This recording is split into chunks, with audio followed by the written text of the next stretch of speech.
La casa está casi terminada, explicó a los consejeros que cuestionaban la sabiduría de traer a una extranjera pagana a Israel.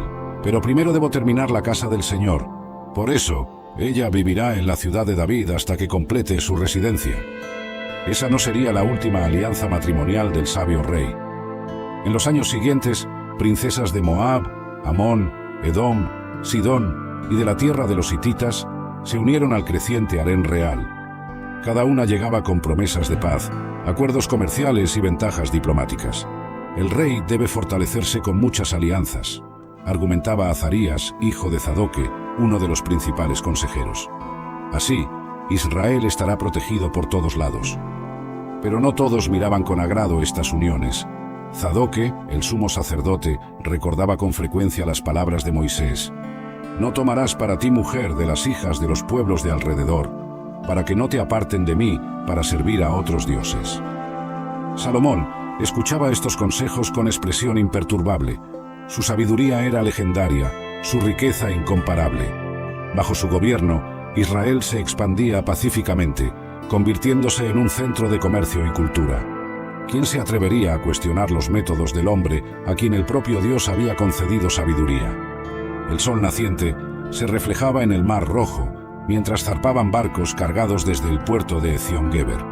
En sus tripulaciones, marineros israelitas aprendían las artes de la navegación de los fenicios experimentados, enviados por el rey Hiram de Tiro. Esta flota comercial, construida por orden de Salomón, simbolizaba la nueva era de prosperidad de Israel. «Traed oro de Ofir», ordenaba el rey, «y maderas exóticas, piedras preciosas, marfil, especias, todo lo más valioso de tierras remotas». En el Palacio Real de Jerusalén, Salomón trabajaba incansablemente para convertir a Israel en una potencia comercial. Bajo su dirección se pavimentaron caminos, se establecieron puestos de parada para las caravanas y se firmaron acuerdos comerciales con reinos lejanos. «De todas partes del mundo vienen mercaderes a comerciar en Israel», comentaba orgullosamente Josafat, el cronista real, mientras observaba una caravana de camellos cargados con mercancías de Arabia que entraba por las puertas de la ciudad. La riqueza fluía hacia Jerusalén en cantidades sin precedentes. Cada año llegaban 666 talentos de oro, sin contar los tributos de los mercaderes, los reyes árabes y los gobernadores de las provincias. Salomón convirtió esa abundancia en esplendor visible. Escudos de oro macizo para su guardia personal, un trono magnífico de marfil revestido de oro y copas y utensilios de este metal precioso para su palacio. En la casa del rey no había nada hecho de plata, decían los visitantes. «¿Por qué nos están atacando?». Los filisteos dijeron: «Venimos a capturar a Sansón, venimos a vengarnos de lo que él nos hizo». Entonces 3000 hombres de Judá bajaron para atraparme en la cueva. Cuando llegaron me dijeron: «¿No te das cuenta de que los filisteos gobiernan sobre nosotros?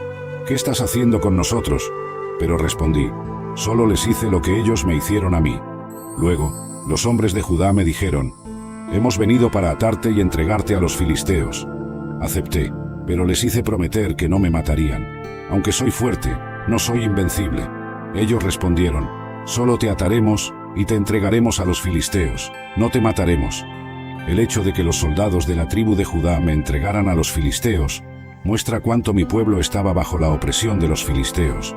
Preferían complacer a sus opresores antes que apoyarme, a Sansón. Me sometí a ellos. Entonces me ataron con 2 cuerdas nuevas y me llevaron sobre la roca. Al llegar a Lehi, los filisteos vinieron gritando triunfalmente, pero el Espíritu del Señor vino poderosamente sobre mí, y rompí las cuerdas en mis brazos como si fueran hilos de lino quemado, y cayeron de mis muñecas. Luego encontré la mandíbula de un asno recién muerto. La tomé y destruí a 1000 filisteos con ella. Era un ejército de un solo hombre. Luego dije: «Con la mandíbula de un asno los amontoné en pilas. Con una mandíbula de asno destruí a 1000 hombres». Cuando terminé de jactarme, tiré la mandíbula, y el lugar fue llamado Colina de la Mandíbula. Después de esta gran hazaña, me convertí en juez. Verán, pertenezco a un grupo de personas en la historia llamadas jueces, pero eso no refleja con precisión el significado de mi trabajo. En hebreo, la palabra significa solucionadores de problemas. Así que podrían decir que pertenezco a un selecto grupo de personas cuya misión era salvar al pueblo de Dios de sí mismos y de los demás. Un juez se describe en términos de sus logros. Ahora estoy a punto de embarcarme en una de las misiones más peligrosas jamás intentadas. Juzgué a Israel durante 20 años.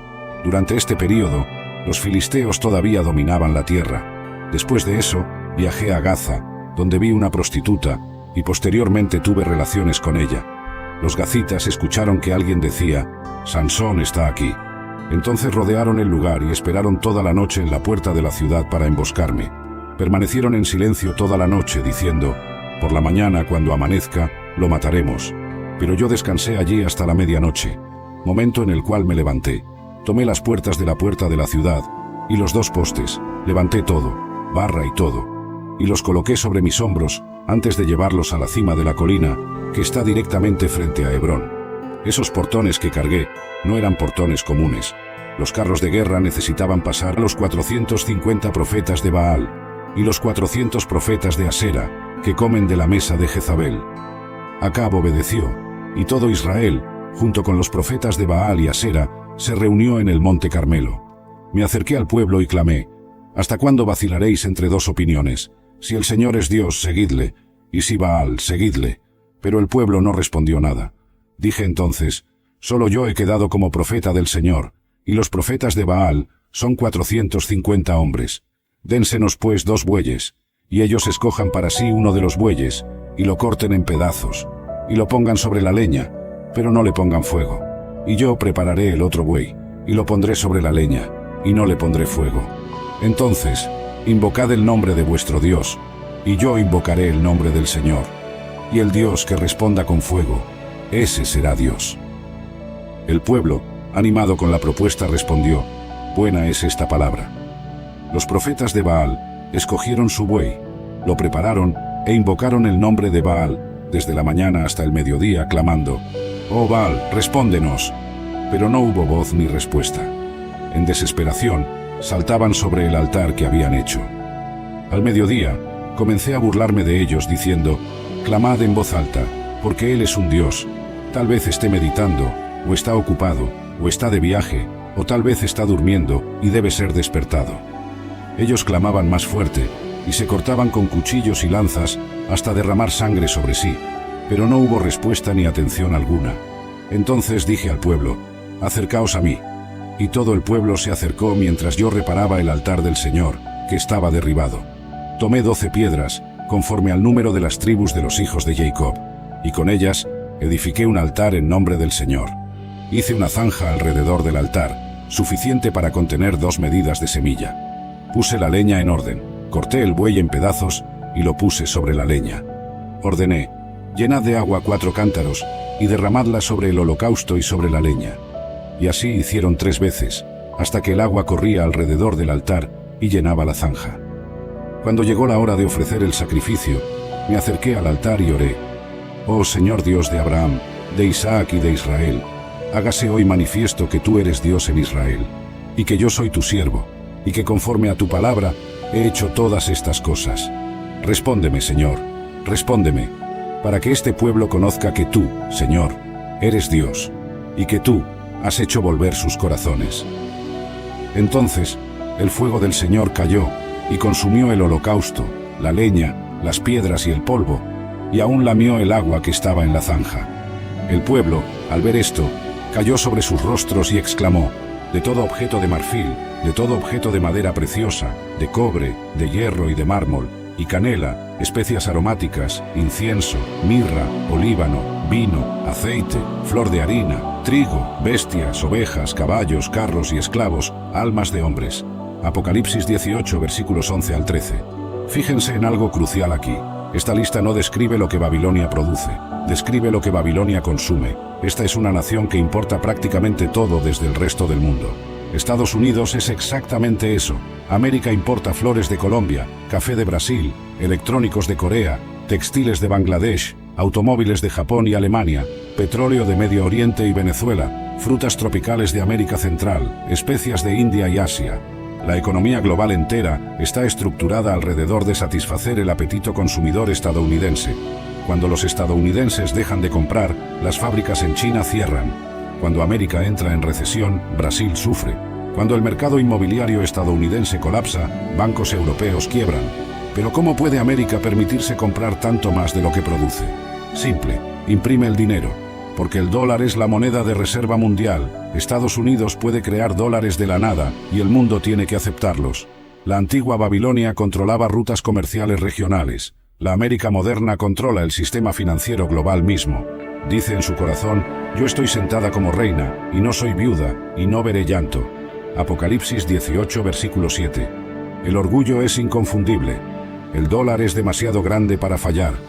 América es la nación indispensable.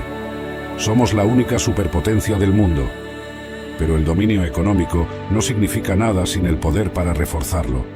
Lo que nos lleva a la segunda razón por la que muchos creen que Estados Unidos es la Babilonia profética. Para 1945, América tenía 2 bombas atómicas, la flota naval más grande del mundo y bases militares en cada continente, pero eso era solo el comienzo. Hoy, los números son tan asombrosos que casi no parecen reales. Estados Unidos gasta más en defensa que los próximos 10 países combinados, más que China, Rusia, India, Reino Unido, Arabia Saudita, Alemania, Francia, Japón, Corea del Sur e Italia juntos. América mantiene más de 750 instalaciones militares en más de 80 países. Hay tropas estadounidenses estacionadas en cada continente, excepto la Antártida. Pero no es solo el tamaño del ejército estadounidense lo que coincide con la profecía bíblica. Es lo que este poder militar ha creado. América no solo tiene el ejército más fuerte, lidera alianzas militares que incluyen a la mayoría de las otras potencias importantes del mundo. La OTAN. Cuando América va a la guerra, no va sola. Trae a gran parte del mundo con ella. Rápida, distracciones constantes, dopamina inmediata. Y cada vez que cede, entrena a su cerebro a esperar recompensa sin esfuerzo. Pero la vida real no funciona así. La verdadera satisfacción, la que transforma su carácter, requiere demora, constancia y resistencia. El hombre que se acostumbra a esperar resultados inmediatos nunca construirá nada que valga la pena, porque abandonará antes de tiempo. Por eso, controlar su mente es aprender a invertir la ecuación, dejar de buscar placer inmediato y empezar a buscar satisfacción diferida. Cambiar el hábito de preguntar, ¿qué me da comodidad ahora? ¿Por qué me dará orgullo después? Esa simple diferencia cambia por completo sus resultados, porque cuando su mente se acostumbra a esperar el beneficio a largo plazo, empieza a trabajar con otra lógica, una lógica de construcción, no de consumo, de disciplina, no de debilidad. Recuerde esto, su mente puede ser su peor enemigo o su mayor aliado. Si la acostumbra a obedecer la comodidad, lo arrastrará a una vida de arrepentimiento, pero si la acostumbra a obedecer la disciplina, lo llevará a una vida de grandeza. El dolor de la incomodidad dura unos minutos. El dolor de la mediocridad dura toda la vida. Oblíguese a elegir lo correcto aunque no tenga ganas. Y descubrirá que esa fuerza se multiplica con el tiempo. Porque una mente que aprende a soportar la incomodidad es una mente que puede lograr absolutamente todo. Controlar su mente también implica aprender a dirigir su energía hacia lo que realmente importa. La mayoría de los hombres desperdicia su poder mental en batallas insignificantes. Discusiones sin sentido, comparaciones con los demás, pensamientos obsesivos sobre lo que no pueden cambiar. Viven agotados no porque hagan demasiado, sino porque concentran su atención en lo que drena en lugar de enfocarse en lo que construye. La mente, al igual que el cuerpo, tiene reservas de energía limitadas cada día. Y si las gasta en lo trivial, no tendrá fuerza para lo esencial. El hábito de enfocar su mente es tan crucial como el hábito de alimentarla bien o entrenarla. Es la diferencia entre avanzar con pasos firmes hacia sus metas o caminar en círculos sin rumbo. Debe reconocer que cada pensamiento es una inversión. Si invierte en quejas, cosechará frustración. Si invierte en críticas destructivas, cosechará resentimiento. Si invierte en compararse, cosechará inseguridad. Pero si invierte en gratitud, en soluciones, en visualizar sus metas, cosechará motivación y claridad. Este principio es tan simple como poderoso. Usted se convierte en aquello que más ocupa su mente. Y si no decide conscientemente en qué enfocar sus pensamientos, su entorno decidirá por usted. El mundo está lleno de distracciones diseñadas para secuestrar su atención. Controlar su mente es recuperar esa soberanía y decidir dónde quiere plantar su energía. Una estrategia práctica es establecer bloques de enfoque diario para lo que más le acerca a sus metas. Puede ser dedicar 1 hora al inicio del día a avanzar en su proyecto más importante, reservar tiempo para planificar su semana o destinar momentos a aprender habilidades nuevas. Esa inversión, repetida con disciplina, genera un efecto acumulativo que lo separa del resto. Mientras la mayoría se dispersa en distracciones, usted avanza en silencio. Y con el puede manifestarse de varias maneras. Podemos notar que hábitos pecaminosos que antes nos dominaban comienzan a perder su poder sobre nosotros. áreas de debilidad en nuestra vida pueden comenzar a convertirse en puntos de fuerza a medida que aprendemos a confiar más en el poder del Espíritu Santo. Jesús mismo nos dio un ejemplo de cómo resistir la tentación cuando fue tentado en el desierto, Mateo 4, 1-11. En cada tentación, Él respondió con la palabra de Dios. De la misma manera, a medida que el Espíritu Santo nos purifica, podemos encontrarnos más inclinados a recurrir a las Escrituras cuando enfrentamos tentaciones. También podemos notar un aumento en nuestra capacidad de discernir las tácticas del enemigo.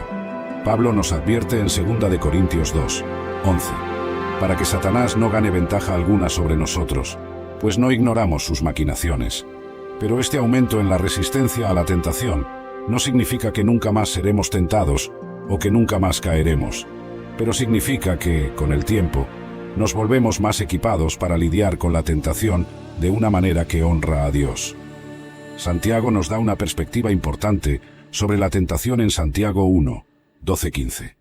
Bienaventurado el hombre que soporta la tentación, porque cuando haya sido aprobado, recibirá la corona de vida que Dios ha prometido a los que le aman. Cuando alguno es tentado, no diga que es tentado de parte de Dios, porque Dios no puede ser tentado por el mal, ni Él tienta a nadie, sino que cada uno es tentado, cuando de su propia concupiscencia es atraído y seducido.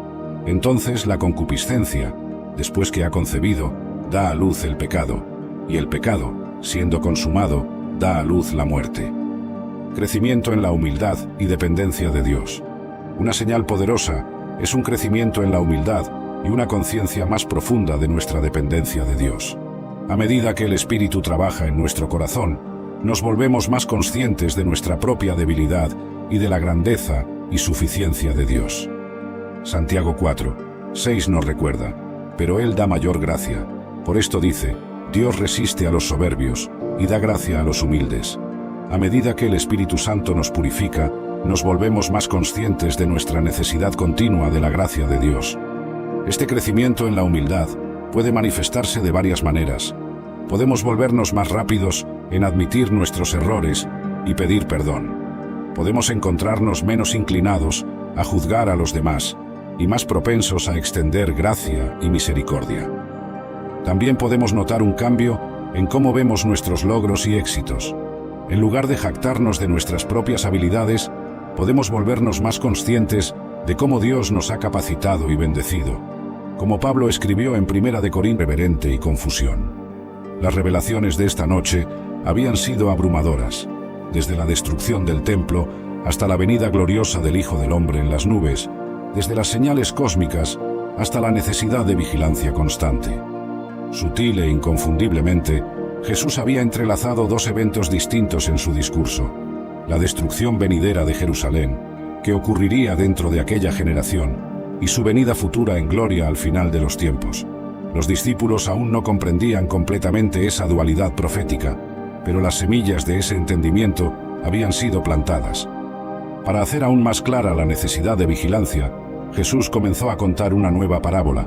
Sus discípulos, aunque cansados por la hora avanzada, se concentraron nuevamente, reconociendo la importancia de sus enseñanzas. Entonces, el reino de los cielos será semejante a 10 vírgenes que, tomando sus lámparas, salieron a recibir al esposo, inició Jesús, su voz clara en la quietud de la noche. 5 de ellas eran prudentes y 5 insensatas. Las insensatas, tomando sus lámparas, no tomaron consigo aceite, mas las prudentes tomaron aceite en sus vasijas, juntamente con sus lámparas.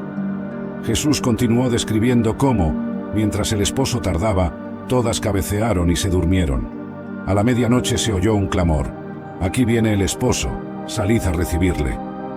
Entonces todas aquellas vírgenes se levantaron y arreglaron sus lámparas, prosiguió Jesús. Y las insensatas dijeron a las prudentes: «Dadnos de vuestro aceite, porque nuestras lámparas se apagan». En el rostro de Jesús había una expresión grave mientras relataba la respuesta de las vírgenes prudentes: «No, para que no nos falte a nosotras y a vosotras. Id más bien a los que venden y comprad para vosotras mismas». Los discípulos imaginaron la escena: las 5 vírgenes insensatas corriendo desesperadamente en medio de la noche para comprar aceite, mientras las prudentes entraban a las bodas con el esposo. Y mientras ellas iban a comprar, vino el esposo. y las que estaban preparadas entraron con él a las bodas, y se cerró la puerta. La voz de Jesús adquirió un tono de finalidad al pronunciar estas últimas palabras. Después vinieron también las otras vírgenes diciendo: «Señor, Señor, ábrenos». Jesús hizo una pausa significativa antes de revelar la respuesta devastadora del esposo: «De cierto os digo que no os conozco». Entonces, mirando directamente a cada uno de los discípulos, Jesús concluyó: «Velad, pues, porque no sabéis el día ni la hora». La parábola contenía una lección clara. No bastaba solo con esperar el retorno del Señor. Era necesario estar preparado para una espera posiblemente larga. El aceite, que representaba la fe viva, la obediencia continua, la perseverancia espiritual, no podía estar tan poderosa que incluso tú te sorprendes de ti misma. Ya no eres la mujer que él creyó que podía herir sin consecuencias. Después cambia tu corazón. No se vuelve duro, pero sí se vuelve firme. Ya no amas desde el vacío, sino desde el valor. Ya no buscas encajar, sino conectar. Ya no entregas tu alma a quien no sabe sostenerla. Lo que antes te derrumbaba ahora te despierta. Lo que antes te atrapaba ahora te libera. Dios limpia tus inseguridades, sana tus grietas y te da una identidad nueva, fuerte, luminosa. Él te reconstruye para que nunca más vuelvas a bajar tu estándar. Y luego cambia tu energía espiritual. Tu presencia se vuelve más fuerte, más clara, más imponente. Ya no necesitas explicar tu valor, se siente. Ya no necesitas pedir respeto, se impone. Ya no necesitas suplicar atención, atraes lo que te corresponde y alejas lo que te resta. Esa transformación te hace caminar con una seguridad que ni tú sabías que tenías, porque no viene de ti, viene de Dios. Tu espíritu se vuelve intocable para quien no venga con intención pura. Y mientras tú te elevas desde dentro, algo hermoso sucede. Empiezas a agradecer la herida. No porque haya sido justa, sino porque te dio lo que no sabías que necesitabas. Te obligó a despertar, te obligó a escucharte, te obligó a elegirte. A veces, Dios permite ciertas caídas para enseñarte a caminar más alto. Y esta caída te levantó a niveles donde Él jamás alcanzará. El dolor fue la puerta, pero la transformación es el destino. Esta es la cuarta consecuencia. Ahora vas a ver cómo esta nueva versión de ti hace que tus oraciones cambien de poder, de impacto y de dirección. Estás entrando en tu etapa más fuerte. Lo que viene ahora es algo que pocas personas entienden, pero que el cielo reconoce de inmediato. Cuando una mujer elegida es herida, sus oraciones se vuelven armas espirituales. No porque ella busque venganza, sino porque su dolor purifica su voz. Las lágrimas de una hija de Dios no caen al vacío, caen al altar, y cada palabra que pronuncias en medio de tu herida sube con una fuerza que ni tú misma imaginas. Lo que antes pedías en calma, ahora lo pides con verdad. Lo que antes susurrabas, ahora lo declaras con autoridad. Tu oración cambia de nivel. Cuando eres herida, tu corazón se vuelve más transparente. Todo lo que sientes es real, honesto, sin máscaras. Y Dios escucha esa honestidad con una atención especial, porque Él no responde a la perfección, responde a la autenticidad. Tu oración rota tiene más poder que la oración perfecta de alguien que nunca sintió dolor. Por eso, cada palabra que dijiste en tu momento más vulnerable se convirtió en semilla espiritual. Y Dios no deja ninguna semilla sin respuesta. Tus lágrimas fueron el lenguaje que Él recogió. Y mientras tú orabas creyendo que estabas pidiendo ayuda, en realidad estaba enfatizando el tamaño, la fuerza y la ferocidad del animal. Job 41, versículos 1 a 5. ¿Puedes pescar al leviatán con un anzuelo o sujetar su lengua con una cuerda? Puedes poner una cuerda en su nariz o perforar su mandíbula con un gancho. Hará muchas súplicas a ti, te hablará con palabras amables, hará un pacto contigo, lo tomarás como siervo para siempre. Jugarás con él como con un pájaro y lo atarás para tus jóvenes hijas. Esta criatura fue mencionada por primera vez en Job 3, versículo 8. Que aquellos que maldicen el día, maldigan a quien está listo para despertar al leviatán. En ese contexto, Job se refiere a cómo los marineros y pescadores maldecirían a la criatura amenazadora conocida como leviatán. De manera similar, con intensa emoción, Job maldijo el día en que nació. Generalmente, el leviatán es considerado un monstruo marino mítico, o dragón, que aterroriza a los marineros y pescadores. Sin embargo, en el contexto de Job 41, Dios no parece considerar al leviatán mítico. Hay opiniones divergentes sobre la descripción del leviatán. Algunos sugieren que podría ser un dinosaurio antiguo, similar a un dragón, que pudo haber sobrevivido hasta la época de Job, o permanecido en la memoria de la humanidad, sirviendo como un ejemplo para que Dios se refiriera. Por otro lado, algunos creen que el Leviatán es simplemente un cocodrilo poderoso. En este contexto, el propósito de Dios al proporcionar a Job este relato del Leviatán es demostrarle a Job cuán impotente es él ante esta criatura. No hay nada que Job pueda hacer para detener a esta poderosa criatura. Job no tiene ninguna posibilidad. Número 5. Los querubines. Los querubines son un grupo de seres celestiales creados por Dios. Son los primeros en la jerarquía angélica que aparecen en la Biblia inmediatamente después de la caída de Adán y Eva. Génesis 3 registra los eventos en el jardín del Edén. Habiendo violado el mandamiento de Dios de no comer del árbol del conocimiento del bien y del mal, era probable que Adán y Eva extendieran sus manos y tomaran también del árbol de la vida, y vivieran para siempre. Como resultado, fueron expulsados de su paraíso terrenal. ¿Pero qué impediría a Adán volver al jardín y desobedecer a Dios nuevamente? La respuesta se da en este versículo. Génesis 3, versículo 24. Entonces expulsó al hombre, y colocó al este del jardín del Edén a los querubines y la espada flameante que se revolvía por todos los lados, para guardar el camino del árbol de la vida. A partir de estas dos fuentes en la Biblia, parece que la principal responsabilidad de los querubines puede ser declarar la pecaminosidad del hombre y proteger la presencia de Dios de los hombres pecadores. Por mucho que Adán anhelara volver al jardín del Edén, los querubines le recordaban que había quebrantado la ley de Dios. El sumo sacerdote de Israel era permitido entrar en el Santo de los Santos una vez al año para contemplar el propiciatorio. Estoy seguro de que él debió haber sentido en cada ocasión: no pertenezco aquí, en la santa presencia de Dios, porque soy un pecador.